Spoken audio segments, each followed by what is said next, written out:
I stared at the conference room screen, watching Jordan Pierce confidently click through slides that looked suspiciously familiar. There it was, my financial analytics platform displayed for the entire executive team, except now it had angry red circles highlighting what he called critical system vulnerabilities. My name is Brandon Walsh. I'm 49 years old, and I've been building financial systems for over 22 years. What I was watching should have been impossible. As you can clearly see, Jordan announced, his voice dripping with that MBA confidence, this architecture represents a significant security risk to our operations. He gestured toward a comparison slide where my custom-built platform appeared dangerously outdated next to some generic industry templates. The boardroom felt like a furnace as 12 senior executives leaned forward in their chairs. I sat perfectly still, keeping my expression neutral despite feeling like I'd been sucker punched. 3 months of 60-hour weeks, building something revolutionary from scratch, was being systematically torn apart in front of my eyes. The data flow patterns here, Jordan continued, pointing to my innovative visualization modules, completely violate established financial technology protocols. When measured against industry standards, the inconsistencies are frankly alarming. Scott Williams, our operations director, removed his reading glasses and rubbed his eyes. You're absolutely certain about this assessment, Jordan? Without question, Jordan replied smoothly. I've run comprehensive security audits using current best practices. The vulnerabilities are substantial and pose real risks to client data. I watched silently as he flipped to the next slide, a complex architecture diagram I'd created after weeks of research and late nights in the office. Most concerning is this proprietary algorithm structure, he said. It employs unconventional mathematical approaches that generate outputs completely inconsistent with peer-reviewed financial modeling standards. The CEO crossed his arms, frowning. I could practically see my promotion to head of financial technology evaporating with each nod around the table. That position came with a $165,000 salary increase and the chance to lead my own team. When we apply standard stress testing, Jordan explained, displaying another comparison slide, this system would have completely failed during the March market volatility. Our clients could have lost millions in incorrect projections. Scott shook his head slowly. This is deeply troubling, Brandon. I've already begun implementing industry standard protocols, Jordan assured him with practiced confidence. With immediate intervention, we can still deliver reliable analytics to Wellington Investment next week. The message couldn't have been clearer. He should lead the Wellington account, our biggest client worth $2.4 million annually. The promotion we'd both been competing for would be his, and you're certain these technical approaches are fundamentally flawed? The CEO asked Jordan directly. Absolutely, he replied. They violate basic principles of modern financial technology. I'd met Jordan Pierce 8 months ago when he joined our firm. Fresh from a fintech startup in Silicon Valley, he carried himself with that particular brand of confidence that comes from reading too many business books and not enough real-world experience. At 33, he was everything corporate America seemed to value these days, young, ambitious, and fluent in the latest buzzwords. When he first arrived, I tried to be welcoming. I'd been in his shoes once, the new guy trying to prove himself in an established company. I shared my knowledge freely, walked him through our systems, explained the intricacies of our client relationships. I thought I was being a good mentor. Jordan seemed genuinely interested in learning. He asked thoughtful questions about my technical approaches, wanted to understand the reasoning behind certain design decisions. He was particularly curious about the Wellington project, our most prestigious client engagement. Wellington Investment had come to us 6 months earlier with a unique challenge. Traditional financial analytics were failing them repeatedly. They'd lost significant money because standard models couldn't predict the market anomalies that seemed to occur more frequently each year. We need something different, Kevin Rodriguez, their CTO, had explained in our initial meeting. Our internal research suggests there are patterns in market volatility that conventional models simply can't see. We're looking for innovation, not just competent execution of existing methods. That conversation had excited me in a way I hadn't felt in years. Here was a chance to apply all the experimental approaches I'd been developing on my own time, the methodologies that were too unconventional for our standard client work. I threw myself into the Wellington project with an enthusiasm that surprised even me. 60-hour weeks became normal. I developed custom algorithms that could spot correlations between seemingly unrelated market indicators. I created visualization tools that made complex data patterns instantly comprehensible. The breakthrough came 2 months into the project.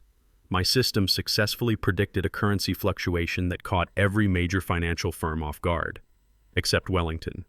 They made $12 million in a single week because they'd repositioned their portfolio based on my early warning signals. Kevin Rodriguez called me personally to express his amazement.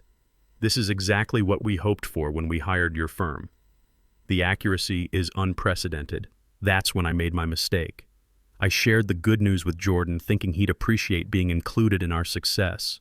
He congratulated me warmly, asked detailed questions about the technical methodology, wanted to understand every aspect of how the system worked. I was happy to explain.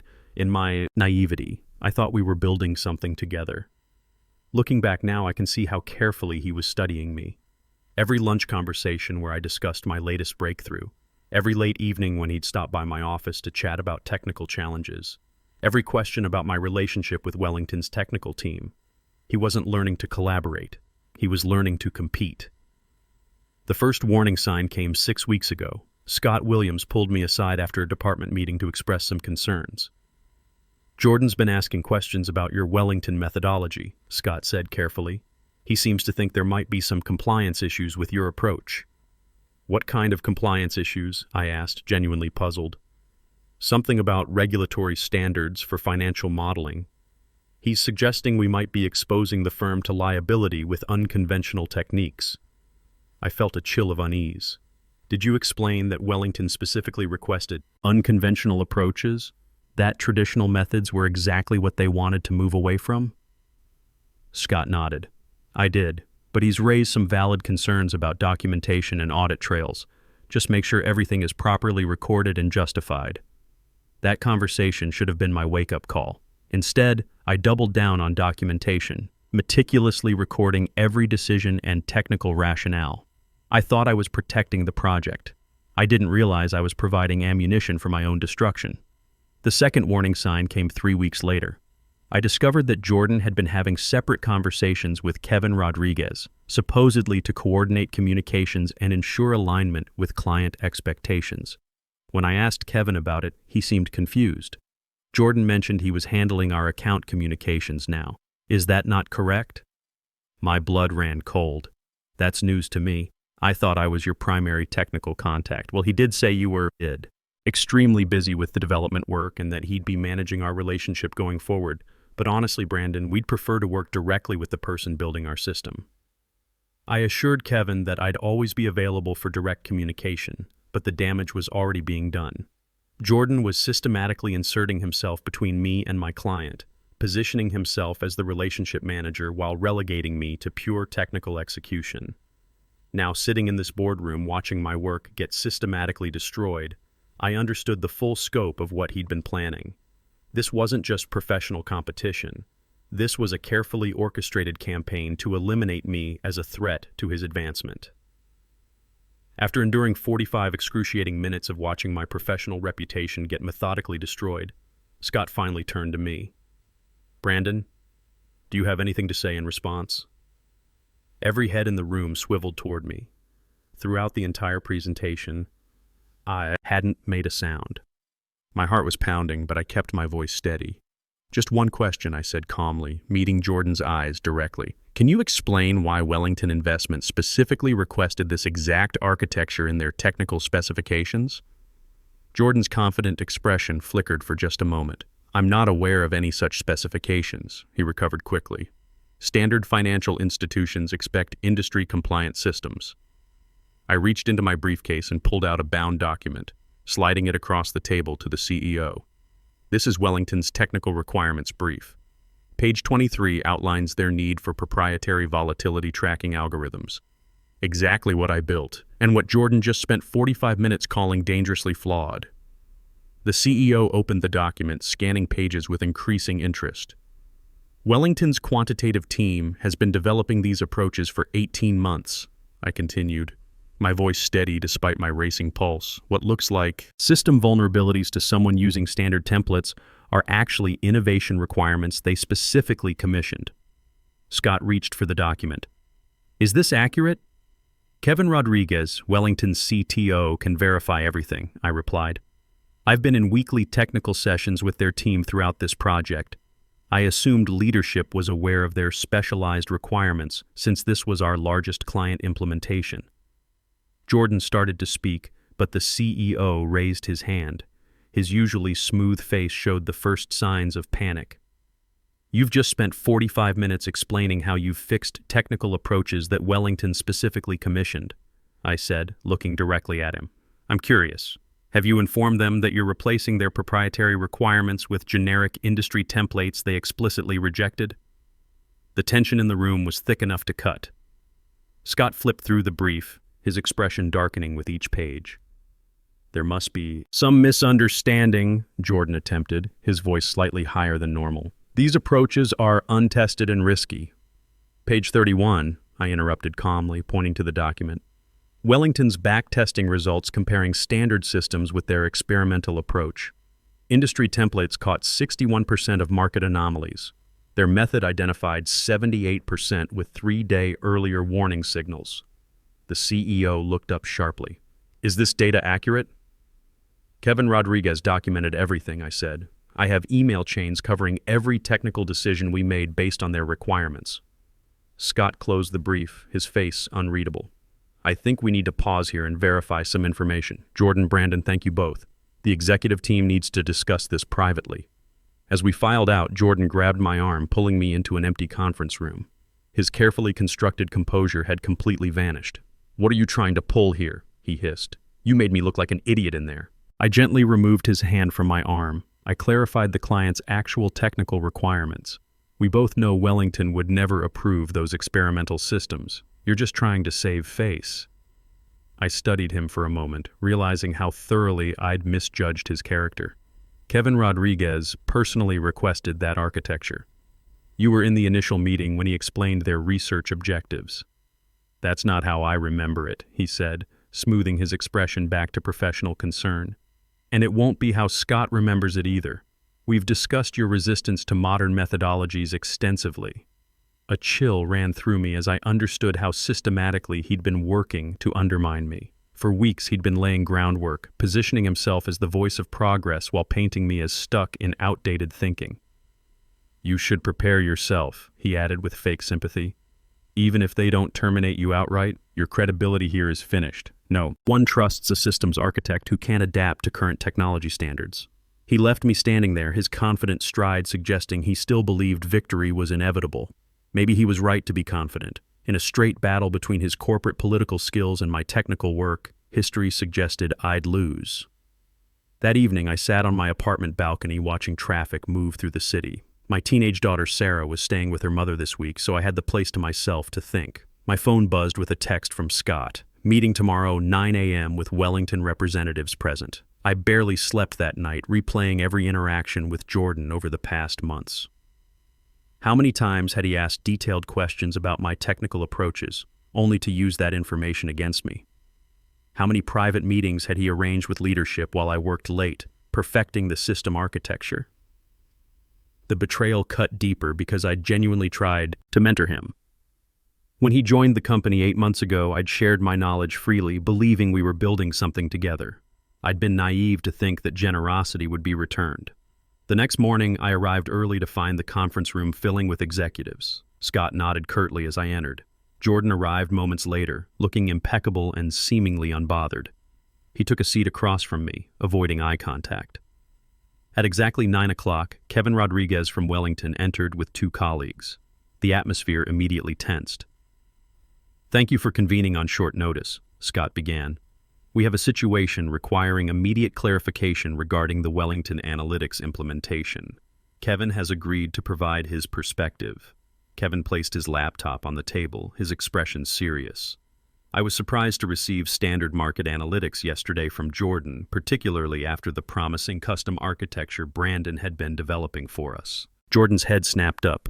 "I believed the alternative approach needed revision to meet security standards. Security standards are precisely what we hired your firm to move beyond," Kevin interrupted. "As I made explicitly clear in our technical brief and subsequent communications, standard financial analytics have consistently failed to identify the market patterns most critical to our investment strategy." Scott leaned forward. "Kevin, to be absolutely clear, You specifically requested the proprietary architecture that Brandon implemented? Not only requested it, we insisted on it as a condition for awarding this contract, he confirmed. Brandon's methodology aligns perfectly with our research objectives. When Jordan sent Standard Analytics yesterday claiming they represented your official deliverable, I was concerned there had been a serious communication breakdown. The room fell silent. Jordan's face had gone completely pale. There seems to have been a significant internal miscommunication, the CEO said carefully. Rest assured, Wellington will receive the custom analytics you commissioned, delivered by Brandon, who architected them. After the meeting dispersed, Scott asked me to remain behind. Jordan attempted to stay as well, but Scott dismissed him with a curt, "We'll speak separately." When we were alone, Scott sighed heavily. This situation is unprecedented, Brandon. Had Wellington received the standard analytics Jordan proposed, we would have lost our largest client. I nodded, saying nothing. I owe you an apology. I should have verified client requirements directly instead of accepting second-hand reports. He paused, studying me. Why didn't you speak up sooner about Jordan's interference? I didn't know he was interfering, I admitted. I thought we were collaborating. He had access to all my technical documentation while claiming to handle client communications. Scott grimaced. A carefully orchestrated deception. What happens now? I asked. The head of financial technology position is yours, effective immediately, he said. As for Jordan, HR will be having discussions about his future here.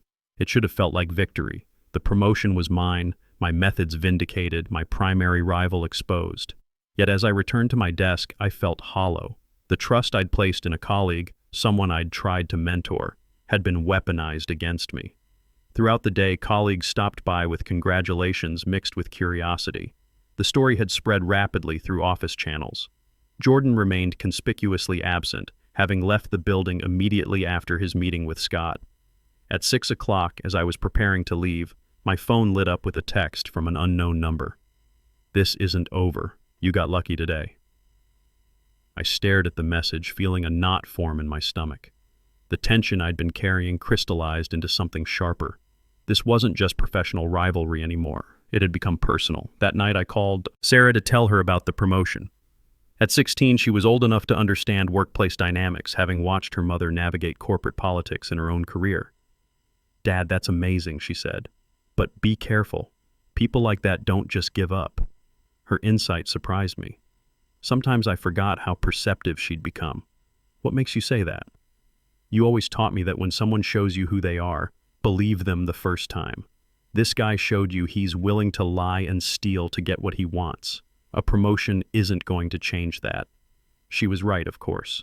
The following days would prove just how right. The following days brought an uneasy transition. I moved into my new office and began assembling my team for the Wellington implementation. Jordan hadn't been fired, just reassigned to internal systems where client contact was minimal. Each time we passed in hallways, his eyes followed me with undisguised resentment. 2 weeks after my promotion, strange things began happening. Small at first, files missing from my desktop, meeting invitations disappearing from my calendar. Then more significant issues. A crucial email to Wellington contained calculation errors I knew I hadn't made. A presentation deck was altered overnight with slides rearranged and key technical specifications changed. I began staying later, triple-checking everything before sending it. I kept backup copies of all files on secure drives. The constant vigilance was exhausting, but necessary. "You look terrible," my colleague Monica Stevens remarked over coffee. Monica was a senior developer who'd been with the company for 15 years, one of the few people I trusted completely. I hesitated, then admitted, "Someone's sabotaging my work. Small things, but enough to undermine me if I don't catch them." Monica raised an eyebrow. "Jordan? I can't prove it," I said. "But who else has both the motivation and the technical access?"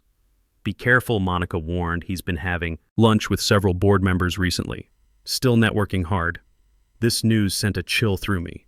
While I'd been focused on delivering results, Jordan had been spinning narratives, laying groundwork again. That afternoon, I discovered my access to certain development servers had been mysteriously revoked. When I contacted IT, they claimed to have received authorization from leadership to modify my permissions. It took 4 hours to resolve, forcing me to miss a deadline for Kevin Rodriguez.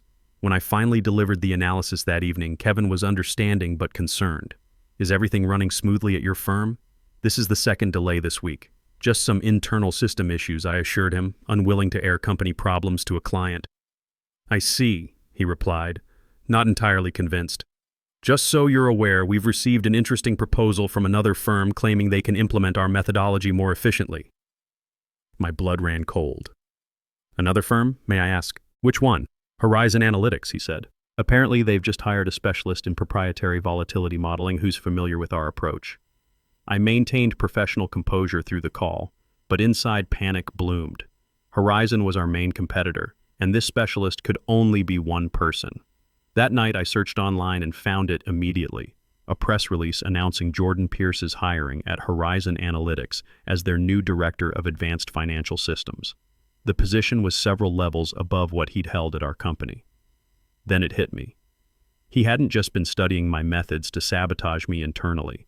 He'd been learning them to sell himself as an expert to our competitor, positioning himself to steal Wellington's account entirely.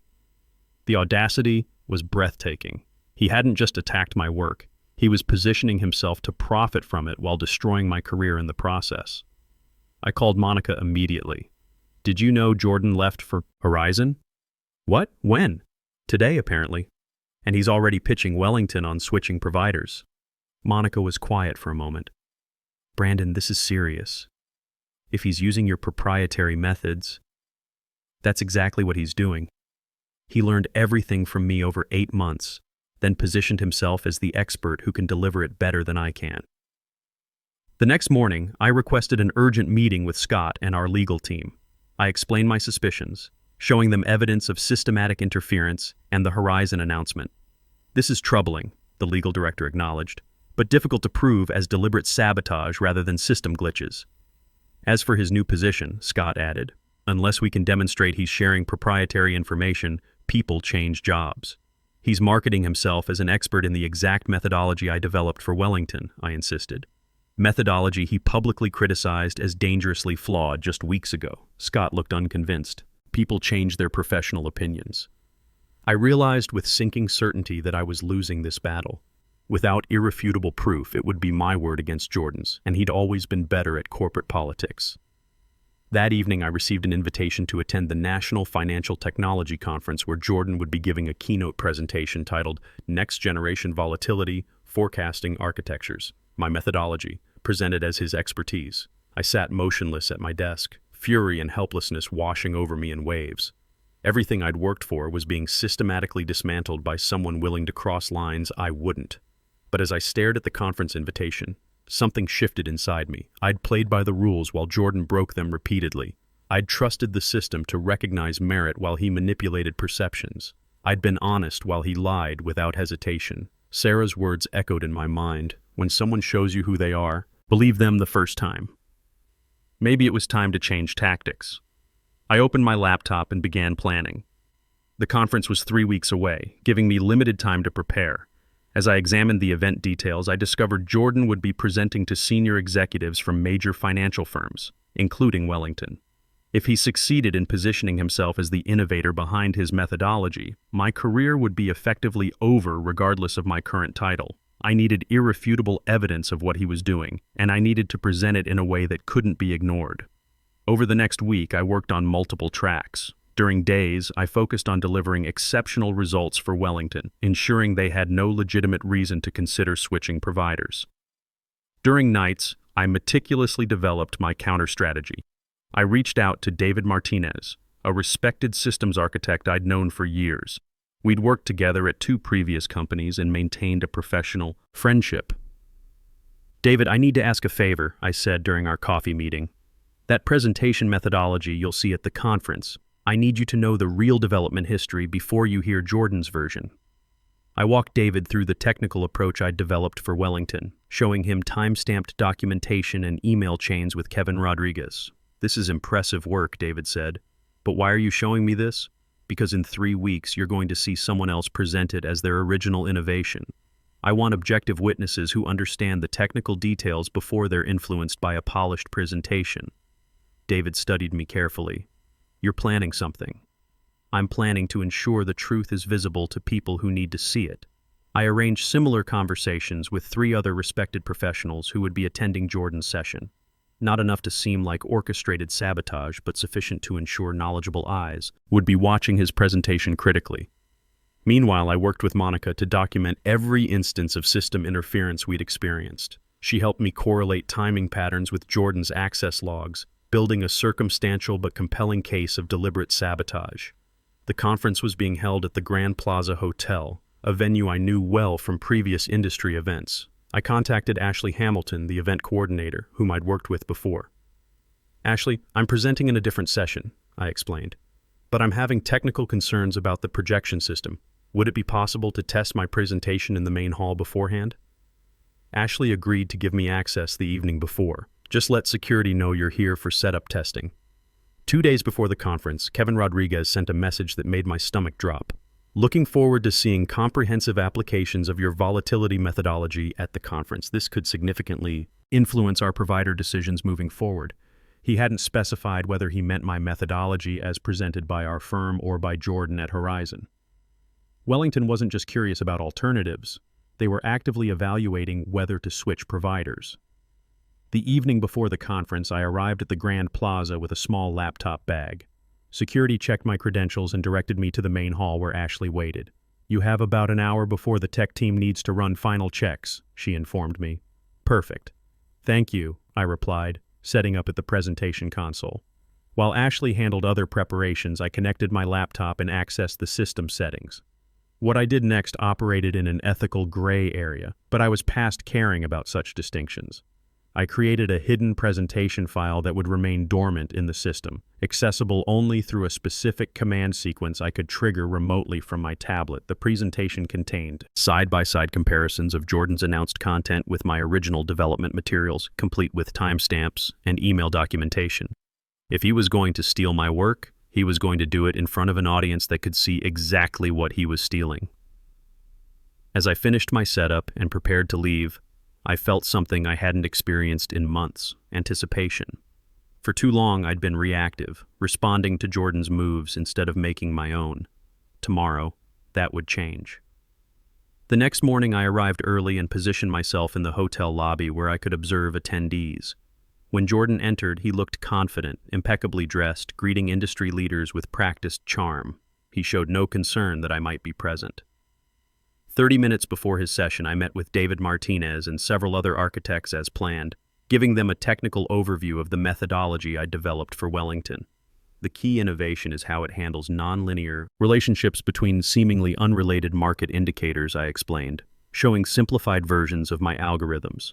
Traditional approaches miss these connections entirely. When we entered the presentation hall, it was filling rapidly. I chose a seat near the back, partially obscured by a support column. Kevin Rodriguez and his Wellington team were seated prominently in the second row, their presence confirming this was more than academic interest.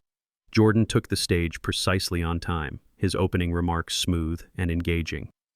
"Today, I'll share a revolutionary approach to financial volatility forecasting that challenges conventional market assumptions," he began. "This methodology represents intensive research and rigorous testing at Horizon Analytics." As he progressed through his presentation, I could see recognition dawning on David's face and those of the other architects I'd briefed. The similarities to what I'd shown them were unmistakable. Jordan advanced to a slide, showing impressive backtesting results, my results, with numbers slightly adjusted. When applied to last year's market conditions, this model successfully predicted 78% of significant volatility events, compared to just 61% using standard methods.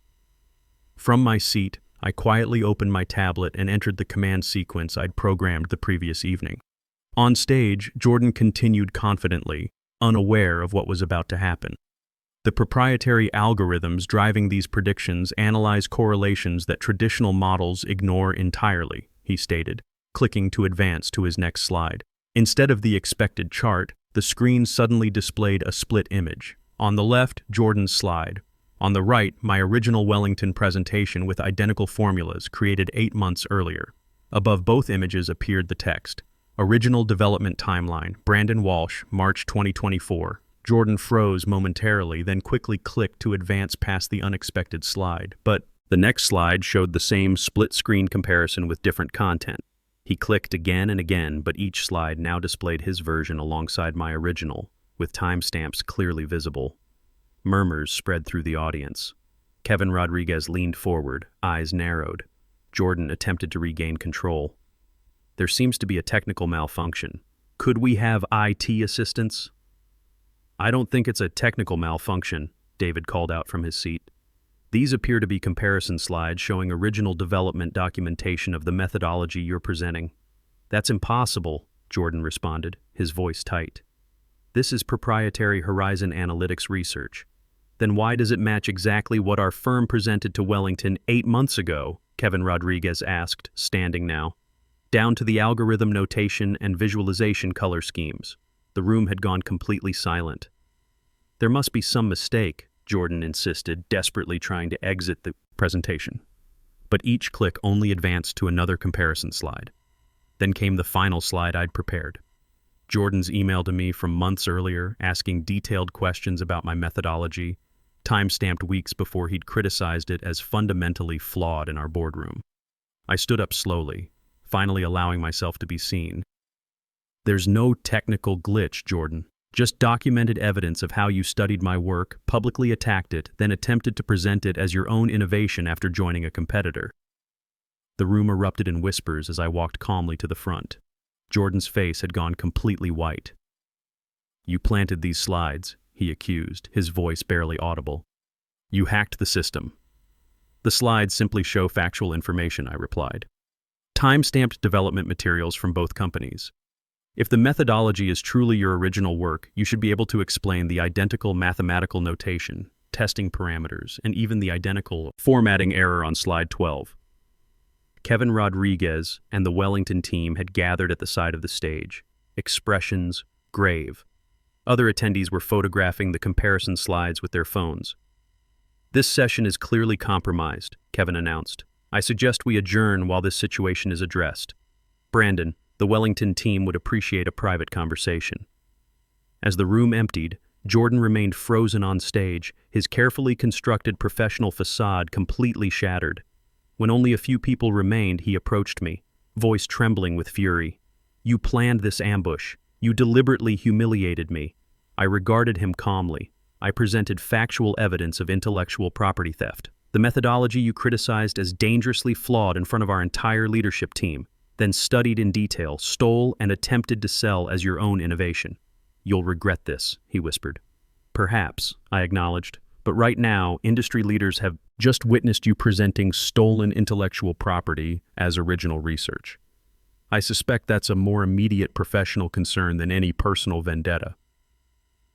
An hour later, in a private meeting room, Kevin confirmed that Wellington would be expanding their relationship with our firm and with me specifically. Integrity matters as much as innovation in our partnerships, he explained. Today made clear which provider embodies both.